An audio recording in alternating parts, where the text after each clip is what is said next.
মসজিদ আল্লাহর ঘর। এর সৌন্দর্য বা চাকচিক্য থাকুক বা না থাকুক, আল্লাহর ঘরের মর্যাদার কখনো কমতি হয় না। বিশ্বে এমন কিছু মসজিদ আছে যা দেখতে দুনিয়ার নানা প্রান্ত থেকে ছুটে আসে মানুষজন। বিশ্বের এমনই 5টি মসজিদ সম্পর্কে জানব আজ। নম্বর 1, মসজিদুল হারাম, সৌদি আরব। বিশ্বের সবচেয়ে বেশি মানুষ দেখতে যায় এমন মসজিদের তালিকায় সবচেয়ে ছাড়িয়ে মসজিদুল হারাম। এটি সারা বিশ্বের মুসলমানদের কাছে পবিত্র নগরী হিসেবে পরিচিত। মুসলমানদের তীর্থস্থান পবিত্র কাবা শরীফের অবস্থানও এখানেই। এটি মুসলমানদের কিবলা। এটি বিশ্বের সবচেয়ে বড় মসজিদ, যেখানে বছরে যান প্রায় 80 লক্ষ মানুষ। এটি এতই বড় যে একসঙ্গে 15 লক্ষ মানুষ জড়ো হতে পারে এখানে। নম্বর 2, শেখ জায়েদ মসজিদ, সংযুক্ত আরব আমিরাত। সংযুক্ত আরব আমিরাতের শেখ জায়েদ মসজিদটির বয়স এখনও 1.5 যুগ হয়নি। 2007 সালে স্থাপন করা এই মসজিদটি আলোচনায় থাকার কারণ হল এটি বিশ্বের সবচেয়ে বড় মসজিদগুলোর একটি। পৃথিবীর সবচেয়ে বড় ঝাড়বাতি বসানো হয়েছে এখানে। আছে সবচেয়ে বড় গালিচাও। মসজিদটি বিশ্বের নানা প্রান্তের মানুষের অনেক পছন্দের। ব্রিটিশ, ইতালীয় ও আমিরাতের স্থপতিরা মিলে এই মসজিদের নকশা করেছেন। তারা নকশার ধারণা নিয়েছেন মিশর, মরক্কো, তুরস্ক, পাকিস্তান সহ বিশ্বের বিভিন্ন মুসলিম দেশের মসজিদ থেকে। দেশটিতে বসবাসকারী বেশিরভাগ প্রবাসী এই মসজিদে এসে যেন নিজ দেশের কিছুটা অনুভূতি পান, সেটা নিশ্চিত করার চেষ্টা করা হয়েছে এই মসজিদে। মসজিদে নামাজের সময় ছাড়া অন্য সময় অমুসলিম দর্শনার্থীরাও এই মসজিদটি ঘুরে দেখতে পারেন। তবে শুক্রবার দুয়ার বন্ধ থাকে তাদের জন্য। বিশ্বের নানা প্রান্ত থেকে সব ধর্মের মানুষ যায় শেখ জায়েদ মসজিদ দেখার জন্য। বছরে 60 লাখের মতো মানুষ এটি পরিদর্শনের জন্য এসে থাকে।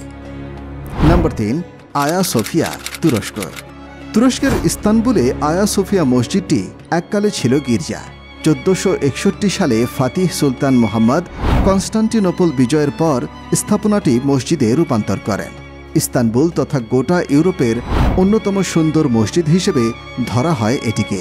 1936 সালে এটিকে জাদুঘরে রূপান্তরিত করে তুরস্ক সরকার। 1985 সালে একে বিশ্ব ঐতিহ্যের স্বীকৃতি দেয় ইউনেস্কো। জাদুঘর হওয়ার 86 বছর পর 2020 সালে একে নামাজ আদায়ের জন্য উন্মুক্ত করে দেয় তুরস্কের সরকার। নম্বর 4, আল আকসা মসজিদ। পূর্ব জেরুজালেমের আল আকসা মসজিদটি মুসলিম স্থাপত্য শৈলীর শুরুর দিককার নিদর্শন। এটি মুসলমানদের কাছে খুবই পবিত্র স্থাপনা। এটি ছিল কাবার আগে মুসলিমদের প্রথম কিবলা। খোলাফায়ে রাশিদিন হজরত উমর রাদিয়াল্লাহু আনহু এর শাসনামলে 637 খ্রিস্টাব্দে বর্তমান মসজিদটির নির্মাণ কাজ শুরু করা হয়। তবে আল আকসা বলতে পুরো চত্বরটাকে বোঝানো হয়। এখানে প্রায় 4 লক্ষ মুসল্লি একসঙ্গে নামাজ আদায় করতে পারেন। তবে 2023 সালের অক্টোবর থেকে মসজিদটি বন্ধ করে দিয়েছে। হারাম আল শরীফ নামে এই চত্বরের 4 দেয়ালের মাঝে আছে কিবলি মসজিদ, তুব্বাতুস সাখরা, ডোম অব দ্য রক ও বোরাক মসজিদ। মূল আল আকসা বা কিবলি মসজিদ হল ধূসর সীসার পাতে আচ্ছাদিত গম্বুজওয়ালা একটি স্থাপনা। তবে পর্যটকদের কাছে আল আকসা নামে বেশি প্রসিদ্ধ সর্বাধিক গম্বুজ ও স্থাপনা কুব্বাতুস সাখরা মসজিদটি ইউনেস্কোর বিশ্ব ঐতিহ্যবাহী স্থানের তালিকায় উঠে আসে 1981 সালে। নম্বর 5, দ্বিতীয় হাসান মসজিদ, মরক্কো। মরক্কো কাসাব্লাঙ্কা দ্বিতীয় হাসান মসজিদ বিশ্ব মুসলমানদের কাছে জনপ্রিয়। এর মিনারের উচ্চতা 689 ফুট। বিশ্বে এর চেয়ে উঁচু মিনার আর একটি আছে। এর মিনার থেকে একটি লেজার রশ্মি কাবা ঘরের দিকে তাক করা। আটলান্টিক মহাসাগর থেকে একটি শৈলান্ত দ্বীপের মাথায় মসজিদটি বানানো হয়েছে। এর মাঝের একটি অংশে ব্যবহার করা হয়েছে স্বচ্ছ কাচ। ফলে এখানে নামাজ পড়তে যাওয়া মুসল্লিদের আটলান্টিকের নীল পাখি দেখার সুযোগ মেলে। এখানেই শেষ নয়, মসজিদটির ছাদ অপসারণ করা যায় ইচ্ছামতো। ফলে নামাজ পড়তে গিয়ে আকাশের চাঁদ দেখার সুযোগও মেলে তাদের।